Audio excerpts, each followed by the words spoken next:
Sono potenzialmente pericolose le condizioni meteo previste per i prossimi giorni sul Friuli Venezia Giulia. Per questo motivo è stata diramata un'allerta arancione per temporali che potrebbero abbattersi sulla regione e avere conseguenze significative su diverse aree. L'allerta scatterà alla mezzanotte del 16 maggio fino alle 12 del 17. In quella fascia arriverà una depressione atlantica che porterà con sé correnti meridionali umide e instabili.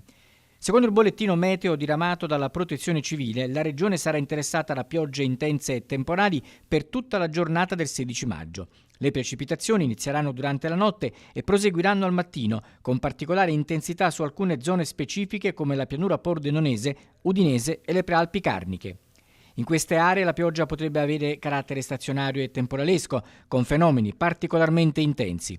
Nel corso della giornata le piogge potrebbero attenuarsi diventando più intermittenti, ma si prevede una nuova intensificazione dal tardo pomeriggio fino alla notte, con la possibilità di temporali forti soprattutto su pianura, costa e prealpi.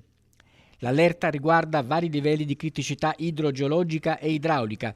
Nella zona che comprende aree della pianura e delle prealpi è stata dichiarata una criticità idrogeologica ordinaria con un livello moderato e una criticità idraulica ordinaria con uno stato di allerta arancione.